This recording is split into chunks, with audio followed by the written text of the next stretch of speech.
제56회 국무회의입니다. 대통령께서 개선언과 함께 모두 말씀을 하시겠습니다. 제56회 국무회의를 시작하겠습니다.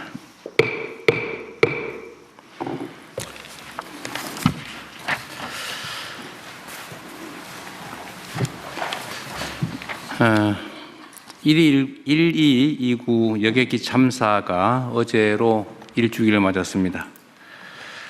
참사로 희생되신 179분의 명복을 빕니다. 어떤 말로도 아픔을 온전하게 덜 수는 없겠지만 국민 안전의 최종 책임자로서 유가족 여러분께 거듭 깊은 위로와 사죄의 말씀을 드립니다. 지금 가장 필요한 일은 국가의 존재의 이유가 무엇인가를 묻는 피해자들의 호소에 말이 아닌 책임 있는 행동으로 답하는 것입니다. 그런데 제가 보기에도 너무 느립니다. 정부는 독립적이고 객관적인 진상조사를 위한 제도 개선을 최대한 서둘러 주시고 유가족들에 대한 지원 대책도 세심하게 살펴봐 주시기 바랍니다. 국가의 제1책무는 국민의 생명과 안전을 지키는 것입니다. 전 부처는 다시는 이러한 비극이 반복되지 않도록 구조적 안전 문제를 근본부터 점검하고 철저하게 보완해 주시기를 바랍니다. 오늘은 청와대로 옮긴 후 첫 번째 열리는 국무회의입니다. 공간이 좀 여유가 있다 보니까 마음에도 좀 여유가 생기는 것 같습니다. 회의를 좀 더 길게 해도 괜찮을 것 같아요.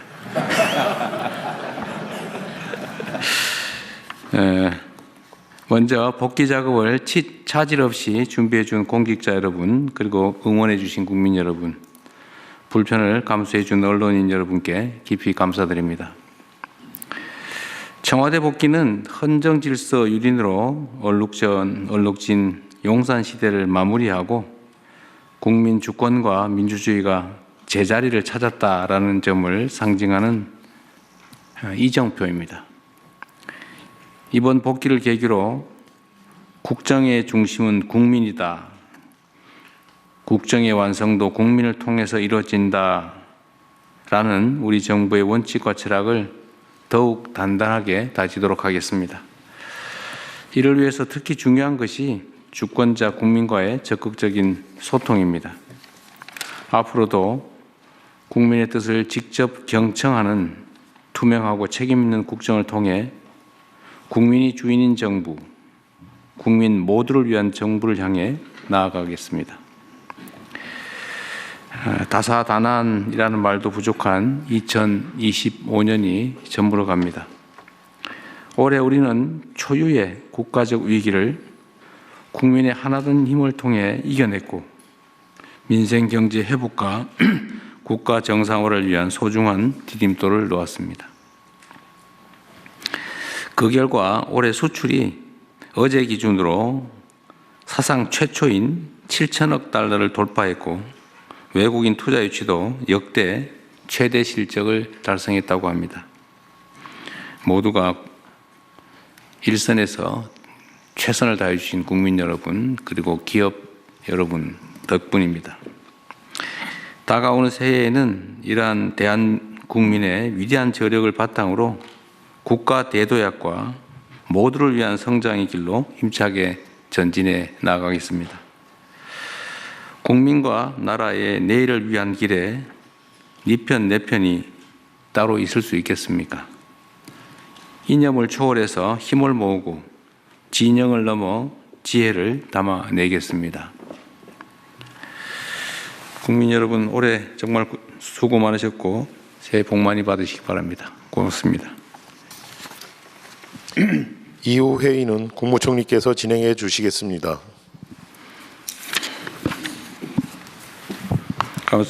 총리님 진행하시기 전에 제가 먼저 몇 가지 할까요? 아니면?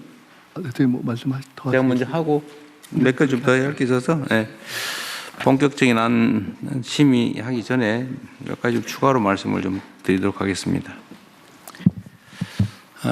요즘은 뭐 연말연시이기도 하고 또 국내외적으로 이런저런 일들이 많다 보니까 제가 하고 있는 이 대통령이라고 하는 직무가 대체 어떤 것인지 뭘 해야 되는지를 자꾸 생각하게 됩니다. 그런데 생각의 결론은 그렇습니다. 대통령의 가장 큰 책임은 국민을 통합하는 것입니다. 국민들의 통합된 힘을 바탕으로 국민과 국가의 더 나은 내일을 만들어가는 최종의 책임자, 그게 바로 대통령이라는 생각이 듭니다. 세상에는 온갖 가지 일이 있는 것이고 다양한 사람들이 있습니다. 생각도 다양하고 입장도 다르고 지역도 다르고 많은 것들이 다른 사람들, 그런 사람들이 무려 5,200만이 모여 사는 게 대한민국 공동체입니다.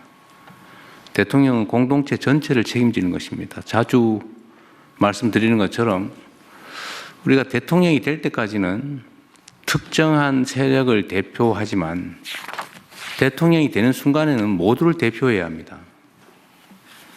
전쟁과 정치가 다른 이유가 바로 그것이죠. 전쟁은 점령해서 다 갖는 겁니다.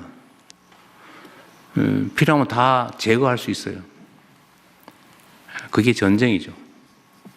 그런데 정치란 그러면 안 되는 거죠. 최종 권력을 갖게 되더라도 그 최종 권력을 쟁취하는 과정에 함께한 세력, 사람들만이 모든 것을 누리고 그 외에는 모두 배제하면 그건 정치가 아니라 전쟁이 되어버립니다. 원시적이죠. 우리 사회가 예를 들면 7가지 색깔을 가진 무지개와 같은 집단이라고 할 수 있겠습니다. 뭐 빨간 생각하는 사람, 파란 생각하는 사람, 노란 생각하는 사람, 보라 생각하는 사람, 흰 거 생각하는 사람, 까만 거 생각하는 사람, 온갖 사람들이 있지 않겠습니까? 그런데 가끔씩은 흰색 중심의 사회가 될 것이냐, 파란색 중심의 사회냐, 빨간색 중심의 사회가 될 것이냐를 가끔씩 선거를 통해서 그 구성원 전원의 의견을 들어서 결정하지 않습니까? 파란색을 좋아하는 사람들이 권한을 가졌다고 해서 그 사회를 통째로 다 파랗게 만들 수는 없는 거예요. 그렇게 만들면 안 되지 않습니까? 그럼 빨간색 어디 갑니까? 빨간색은 우리나라 공동체 사람의 자격을 상실하는 겁니까? 그렇지 않죠. 여전히 대한민국 국민이고 주권자 아닙니까? 다만 주도할 권한과 역할을 맡게 된 것이다라는 것이죠. 그래서 저는 이게 온갖 가지 방식의 언어들로 표현되는, 예를 들면 협친이, 포용이니 이런 말로 표현되지만 결국은 정치의 본질에 대해서 우리가 언제나 깊이 생각하고 결론은 집권자 또 집권 세력, 대통령 또 여러분 국무위원들의 역할은 결국 세상을 고루 편안하게 모두가 함께 잘 사는 세상을 만드는 거 아니겠습니까? 그게 민주주의죠. 그게 문명이죠. 그런데 우리 사회는 여전히 그런 부분들이 있어요. 나 아니면 전부 적이다, 제거 대상이다. 결국 그러다가 내란 사태까지 벌어진 거 아닙니까? 다 없애버리려고. 내 의견과 다른 집단, 인사 이런 건 다 제거하고 모든 걸 다 갖겠다고 벌인 극단적 처사가 바로 내란이었습니다. 그런 사회가 반대쪽으로도 오면 안 되죠. 그래서 우리는 사실 극단적으로 대립하고 대결하는 사회에서 오히려 더 통합을 위해서 노력해야 됩니다. 정략적 수단이 아니고 우리가 다시 정말로 정상인 사회로 되돌아가려면 더 반대쪽의 노력을 많이 기울여야죠. 통합, 포용의 역할을 더 강하게, 더 크게, 더 지속적으로 해야 됩니다. 그래서 우리 가장 모범이 되어야 될 정치 또 관료, 정치인 관료들이 이 점에 대해서 더 깊이 생각해 주면 좋겠고 우리 국민 여러분께서도 예를 들면 이번에 강요 지명이나 인사에 있어서 참으로 고려할 게 많다는 점을 생각해 주시면 고맙겠습니다. 물론 모든 일들은 최종적으로 국민의 뜻에 따라 최대한 결정될 겁니다. 그러나 또 그 과정에서는 다름을 서로 인정하고 나와 다른 사람들의 존재를 긍정해주고 의견이 다른 게 불편함이 아니라 시너지의 원천이다 이렇게 생각할 수 있으면 좋겠습니다. 뭐 군더더기 같지만 한 말씀만 더 드리면 시멘트만 모으면 시멘트 덤이죠. 모래만 모아놓으면 내가 모래니까 모래만 잔뜩 모으면 모래덤이죠. 내가 모래면 모래 말고 자갈, 시멘트, 물을 모아야 됩니다. 그래야 콘크리트를 만들죠. 그래야 새로운 세상으로 나가죠. 그래서 좀 더 포용적이고 좀 더 융화하는 그런 대한민국이 되길 바랍니다. 하나는 좀 다른 얘기인데 전에 그 법제처장님 어디 계세요? 내가 뭐 하나 검토해달라고 한 게 있었는데 지금 현행 법률 체계상 국무총리는 각 부처청을 지휘한다 이렇게 돼 있습니까? 각 부를 통할한다. 부를 통할한다고 돼 있어요. 처청은 처청은 거기에 당연히 못 소속되는 되어 있는데 실제로 일반 근데 아니더라고요. 내가 법률을 보니까 법제처도 한번 봐주시면 좋겠는데 그 대통령은 국무총리도 지휘하고 당연히 그 다음에 부처청을 지휘한다 이렇게 돼 있어요. 대통령이 직접 있더라고요.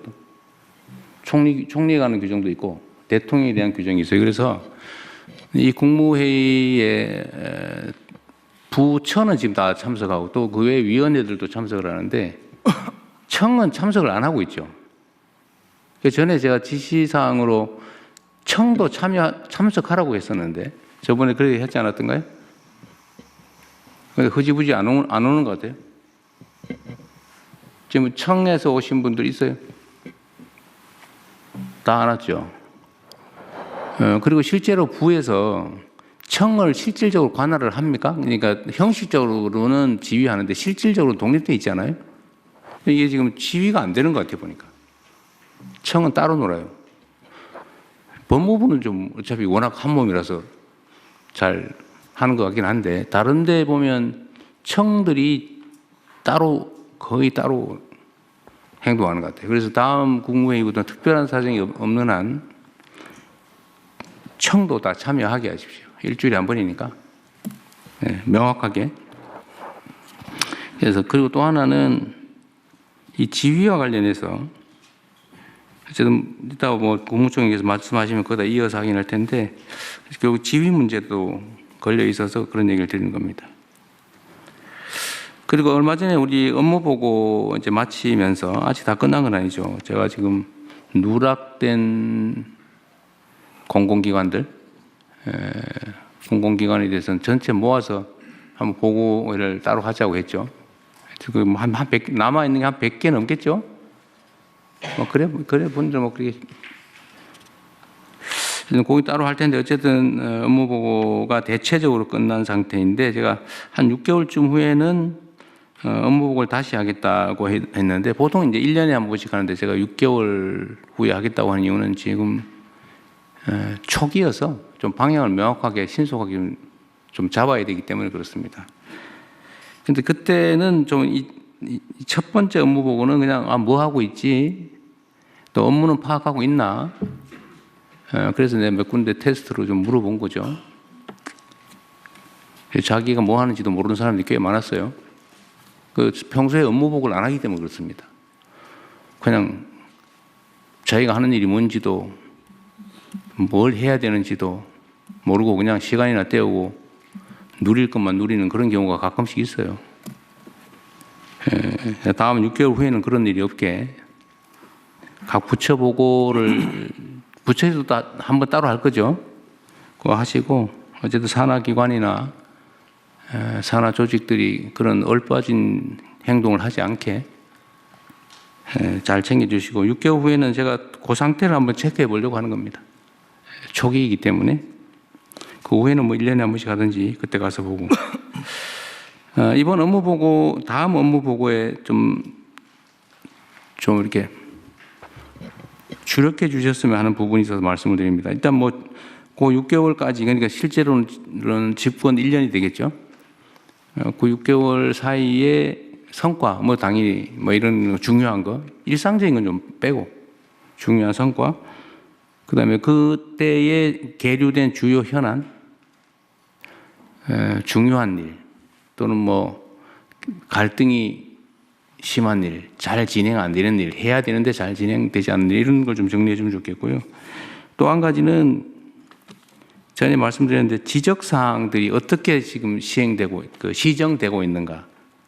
예를 들면 제가 말씀드렸죠. 여당이든 야당이든 국회에서 올해 작년 뭐 이렇게 지적된 거 아니면 민원으로 지적된 거 또는 전문가들이 지적하는 거 아니면 뭐 집단 소유든 어쨌든 이렇게 문제로 지적된 거에 대해서 특히 국회 감사 이런 데서 지적된 거 있잖아요. 아니면 상급단체에 지적된 거 이거는 그 지적이 잘못된 거다 그러면 이건 잘못된 거라서 처리 안 함, 종결 이유하고 만약에 처리해야 될 일이면 처리 진행 상황 얼마큼 됐다. 또 앞으로 얼마 있으면 끝날 것 같다. 이런 거 좀 정리를 해주시면 좋겠어요. 사안별로. 그러면 그거를 우리 총리께서 한번 쭉 한번 스크린에 보여주시고 저는 그 중에서 또 중요한 것만 볼 테니까요. 그 다음에 또 하나는 전에 우리 얘기했나 모르겠는데 이번에 보니까 공공기관들을 좀 개혁을 해야 될 필요성이 확실하게 된 것 같습니다. 우리 국민들 보시기에도 저기 뭐 하는 데지? 뭐 이런 생각. 저거 왜 필요하지? 뭐 이런 생각이 드는 게 조금 있었던 것 같아요. 그래서 그 공공기관들을 어떻게 개혁할 것인지 통폐합 포함해서 신설할 필요가 있으면 신설을 하고 그거를 이거는 어디서 맡았습니까? 국무총리실에서 하나요? 만약에 공공기관 개혁을 한다면 주체가? 기재부에서? 아 그래요? 속도를 좀 내주시고요. 기본 계획을 좀 빨리 내주시기 바랍니다.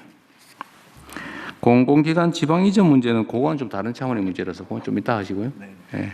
그러나 그것도 개혁 방안 검토할 때 내용에는 들어가야 될 것 같아요. 네. 지방 재배치.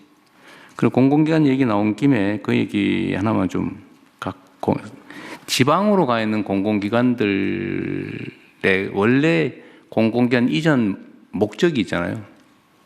그 목적 중에 지역경제 활성화, 지역발전 뭐 이런 게 주요 이전 목적인데 실제로 거기에 맞게 하고 있나? 그냥 통상적인 업무는 뭐 하겠죠. 근데 공공기관을 지방으로 옮긴 최초의 취지나 목적이 제대로 이행되고 있는지 필요한 게 있다면 어떤 게 있을지도 한번 이번 업무 보고 받으실 때 한번 체크해 봐 주시기 바랍니다. 특히 지방으로 옮긴 경우에는 예를 들면 그런 건데 누가 얘기해 주셔서 말씀드린 건데요. 누가 했더라 잘 기억이 안 나는데 예를 들면 이제 그 얘기를 누가 해 주셨어요 저한테. 국민연금공단이 전주로 갔다. 근데 전주로 갔는데 전주 지역경제에 국민연금공단이 대체 뭔 도움이 되냐. 그 주말 되면 다 서울로 가버리고 그리고 예를 들면 관련된 뭐 회사나 기업이나 이런 데가 좀 들어왔냐. 그건 뭐 별로 없는 것 같고. 그래서 그때 내준 아이디어가 우리 저기 정책실장이 그 얘기해 줬군요. 예를 들면 그 운용 자산을 배분을 할 때 그 지역에 있는 운용 회사에게 우선권을 주든지 좀 더 인센티브를 줘서 많이 배정을 해주면 제가 보면 다 이사 갈 것 같아요. 그래야 옮긴 취지가 관철이 되죠. 그 정책실장이 낸 아이디어인데 복지부에서 그거 좀 챙겨봐 주시고요. 복지부 어디 계세요? 네, 여기 있습니다. 자리를 다 바꿔가지고 좀 헷갈리기 시작해. 이거 앞으로 안 바뀌는 거예요? 네, 연금공단 챙겨보겠습니다. 그래서 그것도 이제 하나의 사례인데, 그건 아주 훌륭한 아이디어가 됐어요. 정치시장님 아이디어가. 예를 들면 그런 걸 포함해서 좀 그 지역에 좀 기여할 수 있게 방법을 좀 찾아봐 주시기 바랍니다. 그리고 계속 말씀드린 내용이 좀 국민들에게 우리가 좀 더 가까이 가야 된다. 이 가까이 간다는 것도 사실 표현이 부적절하죠. 우리는 원래 국민 속에 있는 조직이죠. 국민 그 자체죠, 사실은. 국민의 도구. 그런데 따로 놀아요, 쉽게 말하면. 국민들은 국정이 어떻게 돌아가는지, 지방 행정이 어떻게 돌아가는지 몰라요. 그거 잘 안 가르쳐줘요, 이상하게. 예산 공개도 참 어렵더라고요, 보니까. 이제는 다 예산 공개하고 있죠? 네. 아세분에까지. 뭐든지 알려줘야지. 주인한테 알려줘야지. 왜 주인한테 숨깁니까? 그게 이제 부정부패의 원인이기도 하고, 복지부동 게으름의 원인이기도 하죠. 최대한 공개하고, 보여드리고. 왜냐하면 주체니까요. 그래서 제가 전에 관련 단체 수혜자, 이해관계자에게 최대한 많이 접근하고 논의하고 들어봤으면 좋겠다. 똑같은 일을 하더라도 얘기를 들어서 하는 거하고 그냥 일방적으로 하는 건 다르죠. 우리가 그 국민을 주인으로 대접하느냐, 통치나 아니면 정책의 대상으로 격하하느냐, 다 우리한테 달려 있지 않습니까? 그렇게 하면 안 되죠. 그래서 국민과 좀 더 가까이 했으면 좋겠고요. 국민들의 목소리를 잘 들어야죠. 뭐 방법은 아주 다양한데 저는 사실 저한테 오는 메시지 다 읽어보거든요.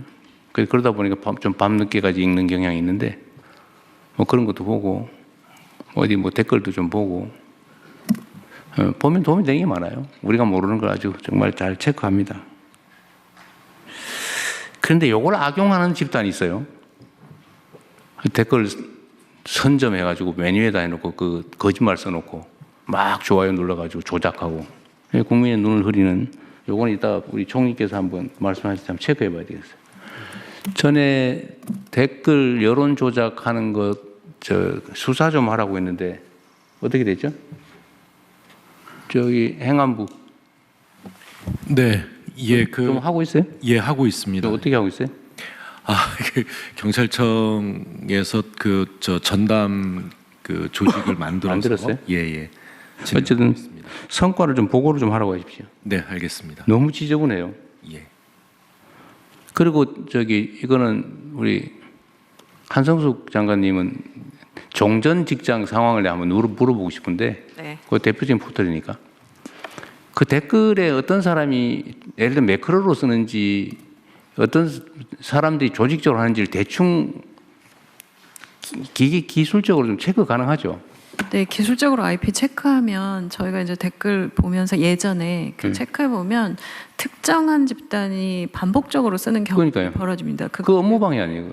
댓글에 이제 그 프로필을 연결해서 그 어떤 사람이 이 댓글을 쓰고 있는지 많이 쓰고 있는지 리스트도 보여주고 이런 개선들을 계속 할 필요가 그러니까 있다. 조작이 너무 심해요. 하여튼 그것도 그 민주주의 체제를 위협하는 정보 조작 행위이기 때문에 그건 행안부에서 이거는 그냥 누구의 명예를 훼손하는 그런 문제가 아니고 그 순위 조작하고 이런 거는 업무 방해일 뿐만 아니라 정보 조작이라서 민주주의 체제를 위협하는 행위입니다. 이게 너무 심해요.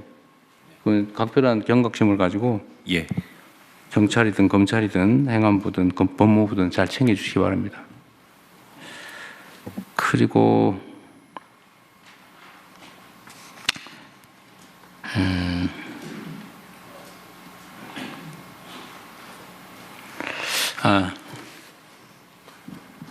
저번에 법제처에서 저한테 이 수사에 관련된 지시, 업무 지시의 범위에 대해서 보고서 주신 일 있죠. 예, 그렇습니다.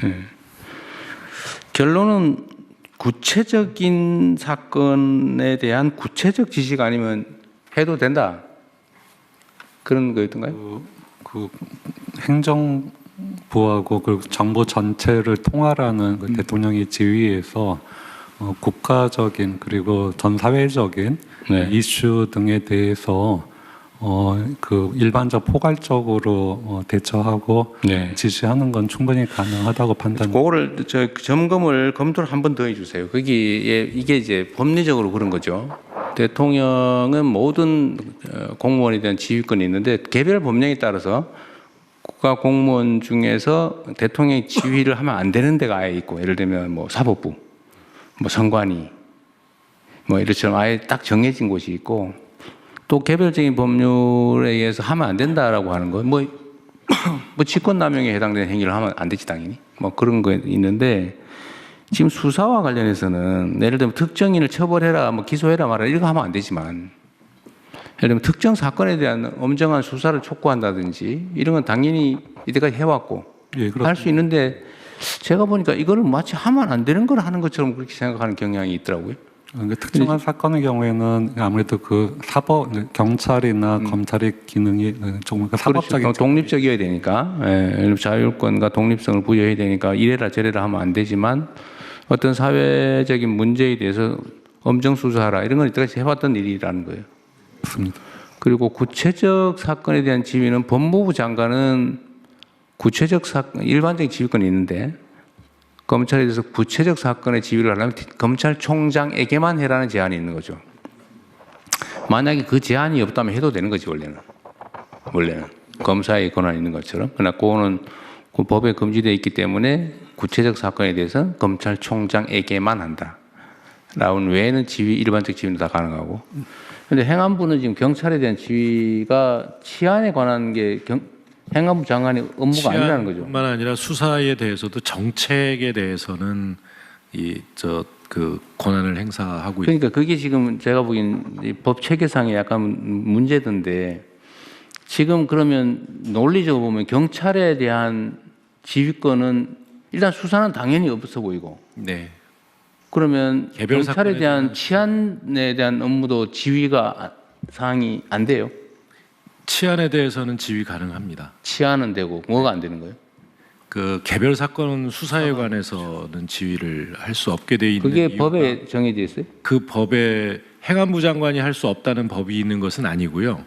경찰청장이 국수본의 수사에 대해서 개별 사건에 관해서 지휘할 수 없다라고. 그건 명확하게 있고. 예, 명확. 그럼 국수본부장은 경찰인데 경찰청장이 소속이긴 하지만 네. 수사에 대해서는 아예 손을 떼라라는 네네. 취지인데, 그럼 국수본부장의 수사는 누가 지휘합니까? 그 지 마음대로 합니까? 그 규정이 없습니다. 바로 그게 문제죠. 그냥 일반 지휘권 외에는 없습니다. 그래서 이것도 법제처에서 정리를 좀 해주세요. 필요하면 입법을 개정을 하든지 해서라도 정리를 해야지. 그런데 아까 얘기했지만 대통령은 부처청에 대해서 지휘 감독한다. 네. 업무에 대해서 이렇게 포괄적으로 돼 있단 말이에요. 네.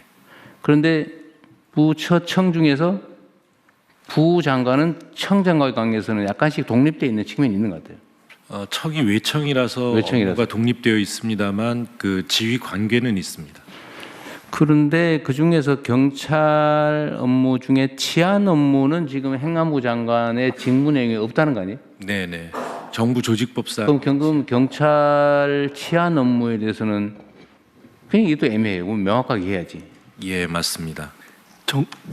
정부 조직법을 그 부분을 명확하게 하는 쪽으로 정리를 좀 해야 돼요. 명확하게.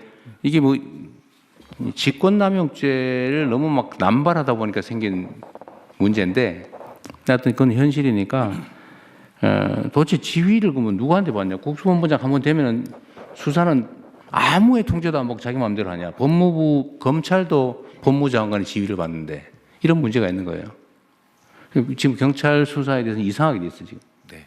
그래서 요거는 구체적 사건에 대한 지휘, 처분에 대한 지휘는 존중하는 게 맞을 것 같긴 한데, 그것도 뭔가 법제처에서 분명하게 정리를 좀 해줘야 될 것 같습니다. 애매하게 뭐든지 권한 행사에 관해서 애매하면 안 되거든요. 네, 그러니까 그 검찰하고 법무부 관계처럼 새로 신설되는 중수청의 경우에도 그 민주적 통제가 필요한 것이고, 그러니까요. 그것이 이제 행안부 장관을 통해서 할 수밖에 없는 것으로 좀 일단은 검토가 되고 있습니다. 그러니까 해석으로 가능한지 필요하면 법을 개정해야 될지도 판단을 한번 해주세요. 네, 그것도 빨리 좀 정리를 하면 좋겠습니다. 너무 이렇게 애매하게 가면, 규정이 애매하면 이게 그 점을 악용하는 가능성이 생겨요. 자, 저는 일단 여기까지 말씀드렸습니다. 총리 진행하시죠. 네. 저도 잠깐 한 말씀 좀 드리고 하겠습니다. 올해 청와대에서의 첫 회의고 또 올해 마지막 국무회의입니다. 그 국정을 정상화하는 상징이 될 수 있는 매우 중요한 시점이라고 생각돼서 저도 한두 가지 먼저 말씀을 좀 드리고 싶습니다. 내란 청산으로 숨가쁘게 달려온 한 해였습니다.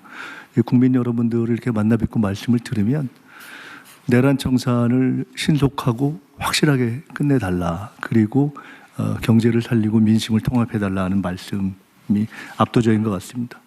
정부도 그를 위해서 최선을 다했고 제가 맡고 있는 부분만 해도 공직사회와 관련한 헌법 존중 TF 또 지금 진행하고 있는 검찰개혁 추진단 등등을 가급적 조속하게 마무리하려고 노력하고 있습니다. 역시 중요한 것은 권력의 정상화가 중요하다는 생각을 많이 하게 됩니다. 그와 관련해서 한 두 가지만 말씀을 드리고 싶습니다. 하나는 국가정보원하고 검찰이 동시에 걸려있는 문제입니다. 최근에 그 문재인 정부의 동해서해 사건 관련한 고발을 국정원에서 취하한 일이 있었습니다. 개인들로 보면은 당사자들에게는 큰 피해였고 관계자들에게도 굉장한 고통을 줬고 국격에도 큰 상처를 줬고 남북 관계도 길게 보면은 간접적으로 그 신뢰에 영향을 미쳤다 이렇게 생각이 듭니다. 기왕 감찰권의 남용이라든가 무리한 법리 적용, 사실상 조작 기소로 볼 수 있는 정도의 그런 국정원과 검찰에서 잘못이 이루어졌고 인정된 시점이라면은 이 해를 넘기는 시점에서 정리할 필요가 있지 않는가 싶습니다. 그래서 사건을 수사했던 검찰은 항소를 포기하는 것이 당연하지 않은가, 또 수사했던 검사들이 과연 올바로 했는가에 대한 감찰이나 정리가 필요하지 않은가 하는 부분에 대해서 저는 법무부 장관님께 사실 이 말씀을 좀 드리고 싶고요. 명확하게 좀 입장을 정리해 주시면 좋겠다 하는 생각이 듭니다. 두 번째로는 종교유착 문제입니다. 저는 개인적으로 종교가 우리 사회 개인들에게 갖는 영향뿐만 아니라 우리 사회 전체에 있어서 매우 중요한 의미를 가지고 있다고 이렇게 믿는 사람인데, 사실 내란에 이르는 과정을 잘 보면 국정이 흔들리는 과정이 주술 정치, 종교 유착, 사실은 이런 것들이 축적되면서 온 것이 아닌가 하는 생각이 굉장히 강하게 듭니다. 그래서 이것을 차제에 정말 뿌리를 뽑아야 된다는 생각이 드는데, 마침 정치권에서 최근에 통일교 특검 얘기도 나오고 또 차제에 대선에 관련됐다, 영향을 미쳤다고 생각되는 신천지도 같이 이 특검의 대상에 넣어야 된다 이런 얘기가 있어서 저는 매우 이건 잘된 일이다라고 생각하면서 지켜보고 있었는데, 해를 넘기는 시점에서 가만히 보니까 이 또한 정치적 공방 속에서 잘 안 될 수도 있는 것이 아닌가 하는 우려가 상당히 듭니다. 이것은 정치적인 차원이 아니라 그야말로 국정을 정상화하는 차원에서 우리 사회가 반드시 짚고 가야 되는 차원의 문제가 아닌가라는 생각이 들어서 저는 정치권에서 당연히 좋은 결론을 낼 것으로 기대하고, 또 그것이 혹여 잘 안 될 가능성까지도 대비해서 저는 뭐 통일교가 됐건 신천지가 됐든 더 이상 이 정교 유착을 하고 정치에 과도하게 개입하고 관여하고 심지어 뭐 돈이 왔다 갔다 하고 대선에 개입하려 하고 뭐 권력에 손을 뻗치려고 하는 이런 행태는 완전히 끝나야 되는 것이 아닌가라는 생각을 합니다. 그래서 이 문제에 대해서 필요하다면은 정부 차원에서 특별수사본부를 준비하는 것까지도 좀 검토해야 되는 것이 아닌가라는 생각이 들어서 오늘 드린 말씀이 다 법무부에 해당하는 말씀인데요. 대통령님께서도 말씀하셨지만은 저는 사실 이 국민들의 아주 갈망이 경제와 민심 통합에 전력을 다해달라는 갈망이 있는 거를 저희가 잘 알지 않습니까? 그러나 그리로 가려면 정상화를 위해서 반드시 넘어야 할 산들이 있습니다. 그 산들을 빨리 넘기는 것이 저희의 숙제라고 보고, 그래서 공직사회뿐만 아니라 이번 기회에 검찰, 권력기관, 또 정교유착 이런 문제에 대해서 신속하게 정리하는 데 있어서 정부도 할 일을 다 해야 된다 이런 생각입니다. 이 말씀을 좀 드리고 싶었습니다.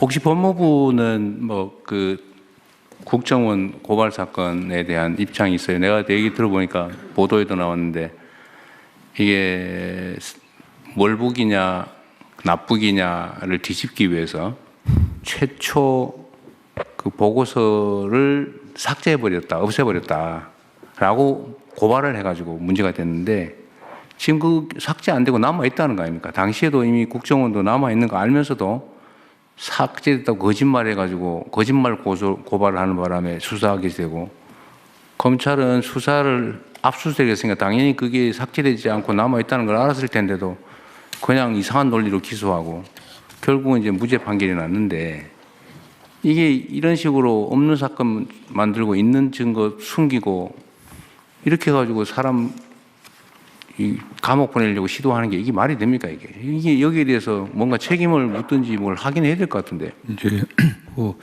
최근에 난 서해 공무원 피살 사건 관련해서는 저희가 판결문을 제가 직접 보지 못했습니다. 다만 과거 검찰이 갖고 있는 권한을 오용하거나 남용해 갖고 사건을 왜곡했다거나 심지어 조작했다고 하는 그런 상당한 의혹을 받는 그런 사건들, 또 그런 판결들이 좀 나오고 있습니다. 이전과 관련해서는 그러한 의혹을 분명히 밝혀야 된다, 진상을 조사해야 된다는 또 국민적 요구도 굉장히 강한 걸 저희도 잘 알고 있습니다. 어떤 형태든지 그러한 과거 검찰의 오남용, 그 결과로 있었던 폐해에 대해서 철저한 진상 조사가 있어야 된다는 생각을 저희도 갖고 있고요. 구체적인 방법을 잘 검토하도록 하겠습니다. 네. 하여튼 이 사건은 국정원이 공식 사과하고 고발을 취소했다던데, 어젠가 그저께. 하여튼 그 점을 잘 좀 살펴서 하여튼 국가기관이 우월적 지위에서 국민이 위임한 권력으로 국민을 억울하게 만들면 되겠습니까? 그 제일 그런 거 하지 말아야 될 기관이. 예, 그렇습니다. 네. 그리고 이 통일교 신천지 얘기는 저도 사실 오래전에 얘기도 한번 했었던 의제이긴 한데, 이게 특검한다 그래서 우리가 더 이상 얘기는 안 하고 아마 그 경찰이나 검찰도 여기에 대해서 수사 준비도 안 하고 아마 있을 것 같은데, 제가 그때 한번 얘기했잖아요. 이게 내용도 좀 알아보자고. 너무 지지부진하니까 이게 사실 뭐 여든 야든 뭐 누구든 지휘과 막론하고 다 수사해서 이게 좀 진상 규명하고 책임질 건 책임을 물어야 다시는 이런 일이 안 생길 거 아닙니까? 그런데 특검만 기다리기는 그래서 그 두 가지는 특별수사본부를 행안부에서 경찰하고 검찰하고 합동수사본부 만들든지 아니 따로따로 하든지 한번 대통령님 3대 특검이 종료가 돼서요. 미진한 수사 부분에 대해서는 네. 국수본으로 수사 관련 자료가 다 넘어왔고요. 각 특검에서 넘어온 자료에 근거한 수사를 위해서 수사팀을 세 팀을 별도로 만들었습니다. 그래서 수사는 계속 진행하고 있습니다. 네, 그거는 하고 지금 말씀드린 거는 이 정교 불일 통일교하고 특별히 따로 그러니까 정교 분리 헌법 원리를 어기고 종교가 정치에 직접 개입하고 매수하고 유착하고 한 부분에 대해서는 이게 우리 사회의 민주주의의 미래, 나라의 미래를 위협하는 중대 사안이라서 하다가 뭐 특검이 되면 그때 넘겨주든지 하더라도 그 전에 검찰하고 행안부하고 상의해서 누가 할지 아니면 같이 할지 해서 팀은 한번 구성을 하시는 게 좋을 것 같은데. 예, 마냥 기다릴 일은 아닌가요? 네, 법무부와 상의하겠습니다. 네. 정교 유착 부분은 이게 매우 중대한 사안이기 때문에 어쨌든 뭐 경찰하고 저희들이 한번 논의를 해보겠습니다. 그러십시오. 합동사원부를 만드는 게 적절한 건지 여러 가지 방법을 찾아보겠습니다. 그러십시오. 예. 다른 말씀 없으시면은 회의를 진행하겠습니다. 부처 보고를 먼저 하겠습니다. 업무 보고 후속 조치 이행 계획을 국무조정실장께서 보고해 주시기 바랍니다. 예, 국무조정실장입니다. 업무 보고 시에 대통령께서 지시하신 사항들에 대한 추진 계획 및 공공기관별 업무 보고 이행 계획을 보고 드리겠습니다. 먼저 업무 보고 계기로 시달된 대통령 지시사항입니다. 지시사항은 총 182건으로 각 부처별로 소관 지시사항에 대한 추진 계획을 수립하였으며 총리실에서 이행 상황과 실적을 면밀히 점검하겠습니다. 분야별 주요 지시사항에 대한 추진 계획을 보고 드리겠습니다. 경제 분야 주요 지시사항으로는 경제질서 확립, 공공기관 혁신, 전략적 ODA 강화, 기술 탈취 근절 등이 있습니다. 경제질서 확립과 관련하여 외화 반출 단속을 철저히 할 것을 지시하셨고, 이를 위해 국토부에서 AI 집회 판독 기술 활용 방안을 수립하고 관세청에서 출구편에 대한 엑스레이 판독 검사 체계를 설계할 계획입니다. 공공기관 혁신에 대한 지시사항을 위해 철도 공기업 운영 통합, LH 개혁 방안 발표 등을 추진하겠습니다. 또한 국익에 부합할 수 있는 전략적 ODA는 물론 더욱 투명하고 공정한 국제개발 협력을 위한 제반 대책들도 조속히 마련하여 추진하겠습니다. 다음 페이지입니다. 기술 보호와 관련하여 중소기업 기술 탈취 행위 제재 강화를 지시하셨고, 이에 대해 중기부에서 기술 탈취 기업에 대한 과징금 도입을 위해 기술보호법 개정을 추진할 계획입니다. 사회 분야 주요 지시 사항으로는 필수 의료 정상화, 관광 활성화, 노동 권익 보호, 국민 주거 안정 등이 있습니다. 먼저 필수 의료 정상화와 관련하여 의료 사고 제도 개선을 지시하셨고, 복지부에서 형사 부담 완화 및 배상 보험 확대를 위한 의료 분쟁 조정법 개정을 추진할 계획입니다. K관광 활성화를 위해서 국가관광전략회의를 대통령님 주재로 격상하고 바가지 요금 및 불칠전 개선을 위한 서비스 모니터링도 확대하겠습니다. 노동권익 보호와 관련하여 산재 인정 기준 및 절차 개선을 지시하셨고, 노동부에서 노사 및 전문가 의견을 수렴하고 법원의 회소 경향을 분석하여 산재 인정 기준 개정을 추진할 계획입니다. 주거 안정과 관련해서는 공공임대주택 입지와 평형 개선과 함께 특히 전세 사기 방지 및 피해 보상 실질화를 위해 예비 임차인에 대한 정보 공개 확대와 선구제 후 구상, 최소 지원금 등 대안 마련을 추진하겠습니다. 다음 페이지입니다. 지역 분야 주요 지시사항으로는 지방 주권 강화, 지역 균형 발전 등이 있습니다. 특히 지방 주권 강화와 관련하여 광역 시도 행정 통합 지원을 지시하셨고, 행안부에서 충남 대전 통합과 관련하여 연내 중앙부처 특례를 발굴하고 내년 2월까지 통합법 제정, 7월 1일자로 통합시 출범을 추진할 계획입니다. 다음으로 신속 추진 필요 사항입니다. 업무 보고 계기로 시달된 지시사항은 속도감 있는 추진과 신속한 성과 창출을 위해 모두 내년 6월까지 이행이 필요합니다. 특히 외화 불법 반출 방지, 기술 탈취 제재, 공공임대주택 공급 신속 추진 등 한 달 내 이행이 필요한 117건은 소관부처 책임하에 신속하게 추진해 주실 것을 요청드리겠습니다. 마지막으로 향후 관리 계획입니다. 업무보고 계기로 시달된 지시사항은 향후 국정과제 점검 회의를 통해서 이행 상황을 관리하고, 시급한 과제 또 부처 간 조정이 필요한 과제는 국무회의를 통해서 면밀히 점검하겠습니다. 지연 발생 가능성이 크거나 이해관계자 간 갈등 이견이 있는 과제에 대해서는 총리실에서 의견 수렴 및 이견 조정 등을 통해서 관리해 나갈 예정입니다. 다음 페이지입니다. 다음은 공공기관별 업무보고 상세 이행 계획에 대해 보고드리겠습니다. 공공기관은 총 331개로 막대한 예산과 대규모 인력을 운영하며 주거, 에너지, 교육 등 국민 생활에 막대한 영향을 미침에도 불구하고 공공기관의 운영 성과, 문제점에 대해 제대로 알지 못했던 아쉬움이 있습니다. 근본 업무보고를 계기로 공직사회와 국민들께서 공공기관의 역할과 성과, 한계에 대해 인식하게 됐다는 점에서 의미가 크다고 할 수 있겠습니다. 업무보고 이후 공공기관별 상세 이행 계획을 취합 정리한 결과에 대해 간략히 보고드리겠습니다. 공공기관에 대한 대통령 지시사항은 29건의 이행 계획과 공공기관별 중점 과제 추진을 위한 조치 필요사항 등 총 4,271건이 제출되었습니다. 지시사항과 관련된 내용은 앞서 말씀드린 내용과 중복되어 생략토록 하고 주요 중점 과제에 대해 보고드리겠습니다. 먼저 에너지 분야 관련해서 해남 태양광 착공 등 공공주도 태양광을 확대하고 해외 재생에너지 신규 시장 개척을 추진하겠습니다. 다음 페이지입니다. 또한 대미 투자 특별 지원 프로그램과 수출 스타 500 사업을 신설하여 우리 기업의 해외 시장 진출을 적극 지원할 계획입니다.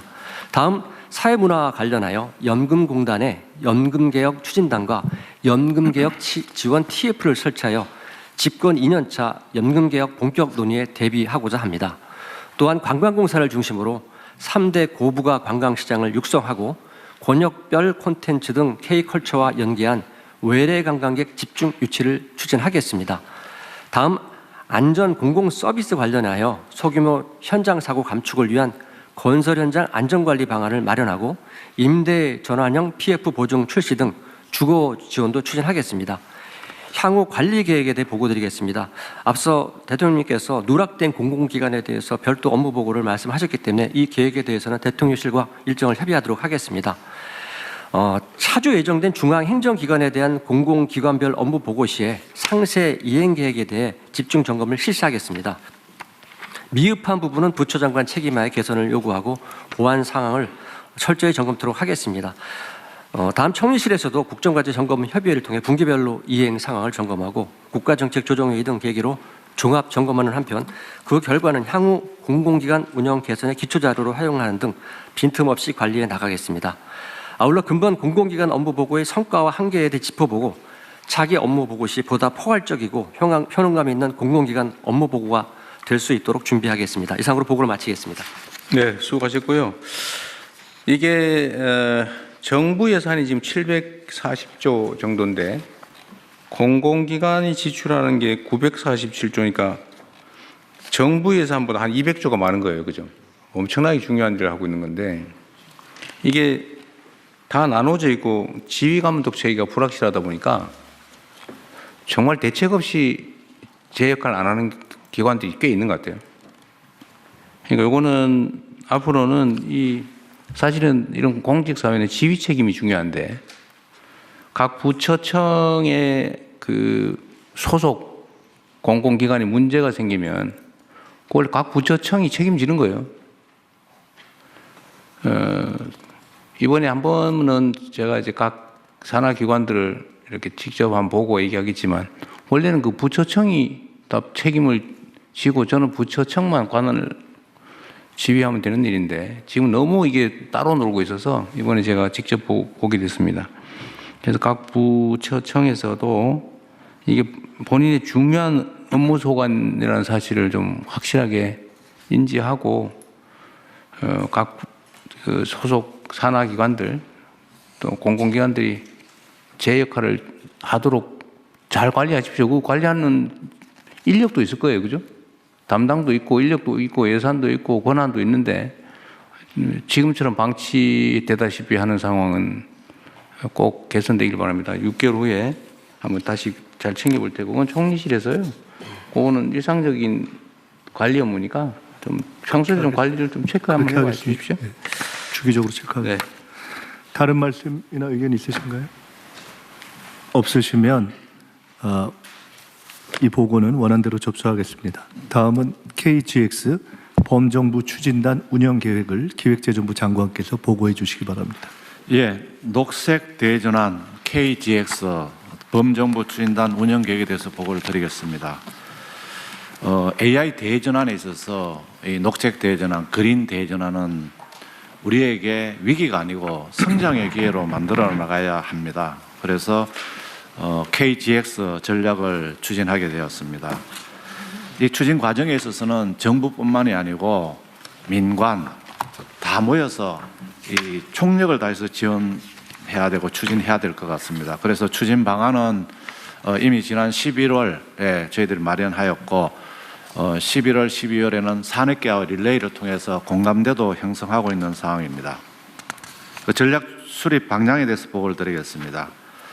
2035년도 저희들은 그 NDC 목표를 아주 높게 잡았습니다. 하지만 이 달성을 넘어서서 GX 대전환을 통한 진짜 미래 사회에 대한민국이 주도한다는 그런 정신으로 발전, 산업, 수송, 건물 등 국가사회 전 부분에 있어서 녹색 대전환을 이루어 나가도록 할 계획으로 했습니다. 그래서 그런 전략을 내년 상반기까지는 마련하겠다 하는 그런 목표를 가지고 있습니다. 전력 부분에 있어서는 그 태양광이라든지 풍력을 포함한 재생에너지 중심 에너지 전환은 물론이고 그리고 그리드까지 또 통체적으로 해서 서해안 에너지 고속도로라든지 햇빛 소득마을을 연간 500개 이상 해서 2030년까지 지속적으로 추진하는 그런 계획도 포함할 계획입니다. 산업 부분에 있어서는 어떤 산업 기술 혁신, 그린 혁신, 그리고 원료 전환, 그리고 청정 전력 등 설비 공정 분야를 포함한 또 대전환을 이룩하고 그리고 산업의 탈산소를 위한 수요 전환까지도 포함해서 대책을 마련토록 하겠습니다. 수송 분야에 있어서는 전기차, 수소차 대전환은 물론이고 대형차의 어떤 친환경차 보급을 대폭 확대해 나갈 계획으로 있습니다. 그리고 건물에 있어서는 그 열 에너지를 전기화하는 문제라든지 단열, 그다음 외장까지 포함하는 부분, 그리고 히터 펌프를 대폭 보급해서 수송 건물 분야의 탄소 전환도 이룩하도록 하겠습니다. 이렇게 하려면은 그냥 이렇게 해서는 안 됩니다. 총력 대응을 해야 됩니다. 그래서 재정, 세제, 금융, 규제, 인력 등 전방위적인 대응을 해나가겠다는 말씀을 드리고, 재정 분야에서도 10년간 대규모 재정 투자를 확대하고, 금융도 녹색금융, 전환금융, 투자펀드 등 투자를 대폭 지원해 나갈 계획으로 있습니다. 인프라도 해상풍력 인프라, 전력망 등 KGX 추진을 위한 대형 인프라를 확충하고, 그리고 이걸 산업화도 해야 됩니다. 그래서 수출 금년에 7천억 불 달성했는데 앞으로 이 탄소 대전환이 수출의 주력으로 나올 수 있도록 해야 될 것 같습니다. 다음 쪽입니다. 추진단 운영 방향입니다. 정부 내에서는 관계부터 합동으로 전 부처, 관련 부처가 표해 보시는 것처럼 청단위, 그다음에 처단위까지 다 포함해서 총력 대응하도록 하겠습니다. 민간 협의체도 대안 상의를 중심으로 해서 전 민간 협단체들이 다 참여하고, 또 누구나 원한다면은 전문가들도 참여해서 하도록 하겠습니다. 실무 작업반도 마련해서 촘촘한 계획이 수립되도록 하겠습니다. 향후 계획입니다. 1월 중에 추진단을 구성하고 출범식도 개최하도록 하겠습니다. 그래서 관계부처 협업을 통해서 그리고 산업계 간담회 정도 지속 추진해서 상반기 중에 KGX 기본 전략을 마련하도록 하겠습니다. 이상 보고를 마치겠습니다. 네, 의견 있으면 말씀 주시죠. 없나 본데요? 너무 잘 보고 가셔가지고 잘못이 이의를 제기할 정도의 여백을 남겨주고 가시죠. 네, 다른 의견이 없으신 것 같습니다. 다른 의견이 없으시므로 원안대로 접수하겠습니다. 국정과제 2025년 추진 상황 및 2026년 추진 계획을 국무조정실장님께서 보고해 주시기 바랍니다. 예, 보고 드리겠습니다. 금년도 국정과제 추진 사항과 내년도 추진 계획을 보고 드리겠습니다. 먼저 추진 경과입니다. 정부는 지난 8월 13일 국정기획위원회가 제안한 국정과제안에 대해 조정 보완 절차를 거쳐 9월 16일 국무회의에서 국정과제를 확정한 이후 범정부 협의체를 구성하여 속도감 있는 이행에 전력을 다했습니다. 115건의 신속 추진과제를 발굴하고 집중 관리해서 106건을 완료하였고, 국정과제 점검 협의회를 매 격주 단위로 운영하면서 또 국정 입법 상황실을 통해서 입법 추진 상황도 집중적으로 관리하고 있습니다. 연말을 기준으로 국정과제 추진 상황을 점검한 결과 123대 국정과제 하에 564개 실천과제 약 89%는 정상 추진 중인데 11%는 계획 대비 지연되고 있는 것으로 확인되었습니다. 국정과제 법령은 현재까지 총 132건이 재개정 절차를 완료했습니다. 주요 성과입니다. 정부는 국정 정상화와 민생 회복을 최우선으로 두고 역량을 집중하는 가운데 경제, 외교 분야를 중심으로 국정 전반의 성과를 창출해 왔습니다. 권력기관 개혁 입법을 이행하였고, 관세 협상 타결과 수출 7천억 불 달성, 코스피 4,000포인트 돌파 등 경제 전반의 성과가 가시화되었습니다. 아울러 노동, 안전, 복지 등 국민의 일상과 직결되는 분야에서도 많은 보완이 이루어졌고, 국익 중심의 실용 외교 기조하에 에이펙 성공 등 외교적 성과들도 이어지고 있습니다. 세부 내용은 자료를 참고해 주시면 되겠습니다. 다음 페이지입니다. 다만 일부 과제는 보완이 좀 필요한 상황입니다. 지연 과제는 행정적 요인, 리스크 장애 과제는 이해관계자 간 이견 등이 주요 원인으로 나타나고 있습니다. 지연 과제는 내년 1분기 내에 완료를 목표로 관리하고, 리스크 장애 과제는 관계부처가 함께 신속히 조정 해소해 나가도록 하겠습니다. 다음은 내년도 추진 계획입니다. 지난 6개월이 국정 회복과 정상화의 시간이었다면 내년은 국민들께서 성과를 확실히 체감하실 수 있도록 속도, 성과, 소통에 중점을 두고 국정과제를 추진하겠습니다. 이를 위해 추진과제를 조기 수립하여 1월부터 즉시 이행에 착수하고, 하반기에 예정되었던 19건 세부 과제는 상반기로 앞당겨 추진하겠습니다. 아울러 추진 성과는 체계적으로 관리하고 국민들께 주기적으로 공개하겠습니다. 다음 페이지입니다. 분야별 주요 계획입니다.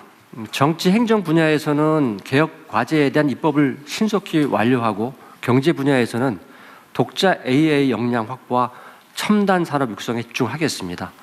균형 성장 분야에서는 공공기관 이전 계획을 수립하고 포용, 금융 등 민생 안정을 강화해 나가겠습니다.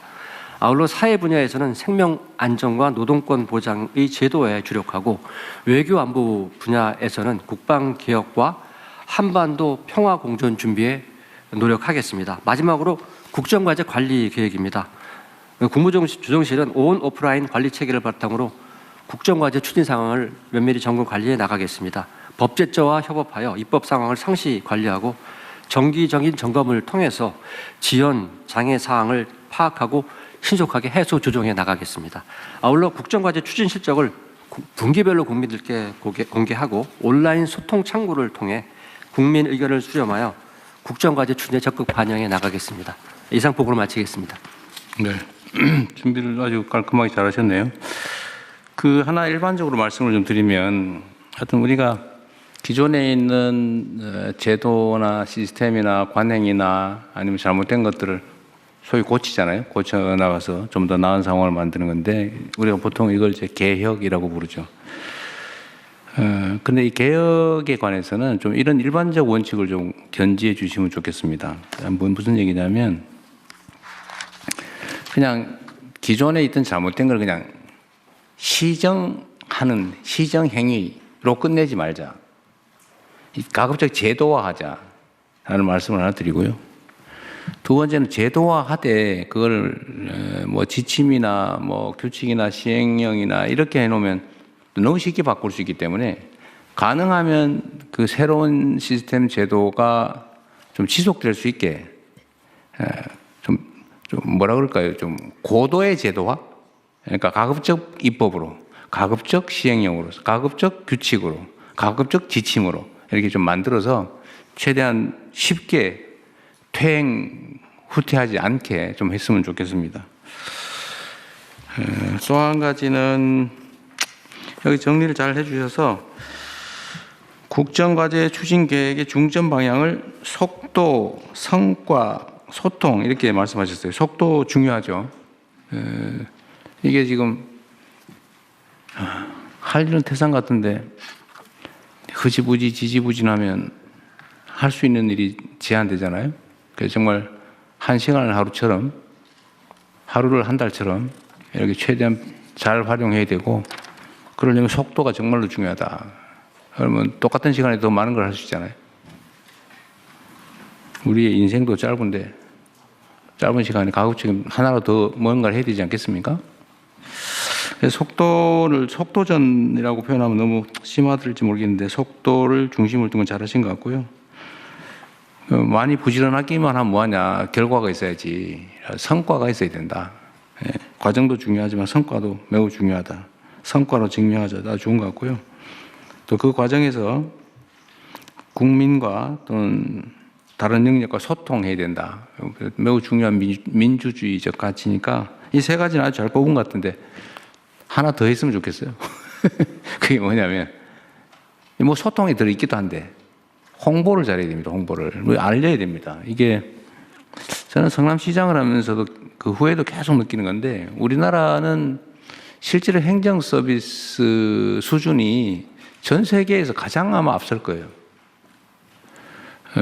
어떤 뭐 국민들의 요구도 있고 또 나름 국정이 민주화되면서 또 행정이 민주화되면서 벌어진 일일 수 있는데, 하여튼 제가 보기에는 행정 서비스 과잉이다 싶을 정도로 행정 서비스가 정말로 잘 발달해 있습니다. 그런데 문제는 국민들이 그걸 체감을 잘 못해요. 체감을. 그래서 일단 알려야 되는데 알려야 만족도가 올라가잖아요. 똑같은 결과더라도 국민들이 더 만족하고 하면 이게 국민 행복도가 올라가는 거니까 그것도 사실 행정에서 매우 중요하거든요. 그러니까 슬그머니 왼손이 하는 일을 오른손이 모르게 하는 거는 행정은 아닙니다. 그건 자선사업가들이 하는 지침일 수는 있어도 행정에서는 그러면 안 돼요. 왼손이 하는 일을 요란하게 오른손한테 알려서 오른손까지 같이 하게 해야 됩니다. 그래서 홍보가 중요해요. 만족도도 올라가고 국민 행복도도 올라가기 때문에 그 홍보가 절반이다 이렇게 생각을 좀 해주시면 좋겠어요. 그리고 또 하나의 이제 위협 요인이 있죠. 이제 왜곡 조작 뭐 이런. 없는 사실 지어내가지고 음해 폄훼하고 위기 조장하고 그런 걸 우리가 또 극복해야 되니까 뭐 한탄하면 뭐하겠어요. 그게 세상의 현실이니까 그런 걸 이겨내기 위해서도 가급적이면 정책의 수혜자에게 수동적인 존재로 만들게 느끼게 하지 말고 주체로 느끼게. 똑같은 일을 해도 들어서 하는 게 더 나을 것 같아요. 소통도 많이 하고 홍보도 많이 했으면 좋겠다. 그리고 이게 말이 쉽지 행동이 쉽지가 않거든요. 이거를 국정 홍보를 총괄하는 데가 어디죠? 문화부인가요? 네. 문화부입니다. 여기서 각 부처청에 홍보 시스템, 홍보 실태, 성과, 과제 이런 것들을 조금 보고를 받든지 정리를 한번 해가지고 좋은 점은 공유하고 부족한 점은 서로 채워주고 이게 좀 전체 공보 역량을 좀 올리는 방향으로 우리 대통령실의 홍보실 수석실하고 좀 얘기를 해서 좀 시스템을 좀 갖춰주시고요. 그거를 일정 기간 단위로 정기적으로 평가해가지고 그거 자꾸 혼내면 별로 안 좋으니까 잘하는데 상 주고 이런 거 좀 합시다. 뭐 휴가도 좀 보내주고 요새 포상하기 행정 잘하면 포상하기로 했잖아요. 우리 현금도 좀 주고 휴가비도 좀 주고 그렇게 하시죠. 예, 그 시스템을 한번 잘하는 데가 있을 테니까 좀 그 정기적으로 평가하고 일종의 뭐 경진대회 이런 거를 좀 해보면 좋겠다는 생각이 듭니다. 지금도 그렇게 하고는 있는데 하고 있어요. 그거를 훨씬 더 강화해서 보고를 한번 드리도록. 근데 하고 있던 거 하세요 그냥. 네, 뭘 잘하실 테니까. 네. 저는 됐습니다. 하고 있는 걸 홍보를 더 하십시오. 잘하고 있어요. 저 얘기 안 해도. 네, 다른 의견 없으시죠? 네, 다른 의견 없으시면은 원안대로 접수하겠습니다. 부처 보고를 마치고 의안심의로 넘어가겠습니다. 자, 의안심의 하기 전에 제가 하나 권고 삼아 각 부처청에 말씀 하나 드릴게요. 물론 이제 평소에 그 업무 협조 협의들을 잘 하고 계시긴 할 텐데 일을 하다 보면 이게 각 자기 부처청의 그 기능을 넘어서는 역할을 넘어서는 다른 부처청과 관계된 일들이 많잖아요. 사실은 매우 많죠. 근데 이게 이제 소위 칸막이인데 이 칸막이를 정말 최소화해야 되거든요. 다른 부처하고 관계되면 잘 협조 안 하려고 그러고 그 이상해 그죠? 무슨 자기 개인 일도 아닌데.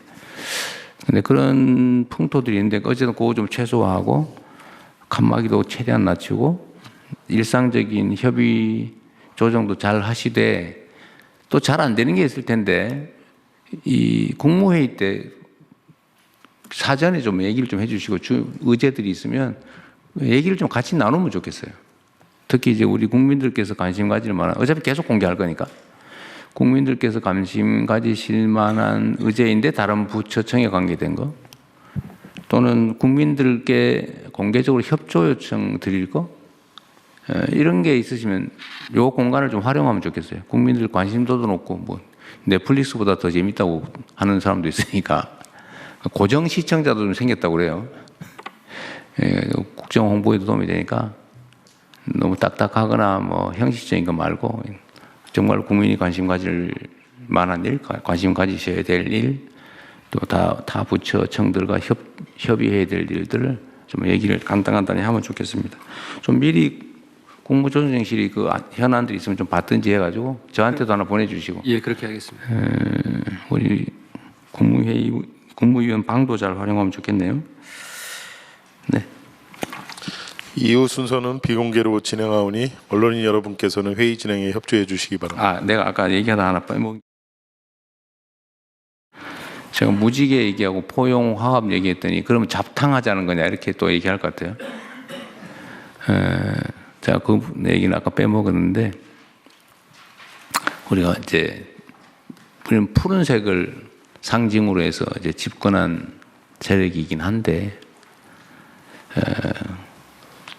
다른 색깔들을 막 다 받아들여 가지고 그 무지개 색깔 다 섞으면 검은색 되는 거 아시죠?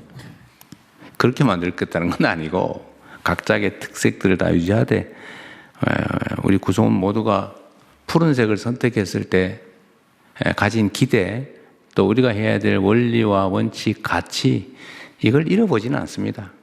그 일부 언론에서 세상에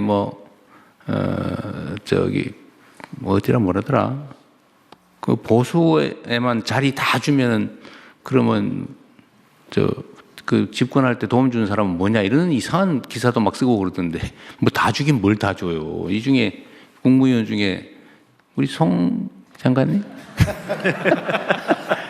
우리 시학처장님 또 있나? 뭐 약간 있겠지. 중간쯤. 그런 억지가 아니고 대체적으로 이 주류적 입장, 이건 다 유지를 하고 근본적인 가치와 원칙, 기준은 다 유지하는데 이것만 가지고는 안 된다는 거예요. 그래서 가급적이면 그게 훼손되지 않는 범위 내에서는 넓게, 인재도 넓게, 운동장도 넓게 이렇게 써야 된다. 그런 차원이라는 말씀을 드립니다. 잡탕을 만들자는 건 아니고 조화로운 오색 빛깔 무지개를 만들자, 파란색 중심에, 그런 얘기다라는 말씀을 드립니다. 네. 친한 친구처럼 가족처럼 이렇게 스픽스 애청해 주셔서 감사히 말씀드립니다. 스픽스 구독, 좋아요는 더 큰 힘과 격려가 됩니다. 스픽스 구독, 좋아요.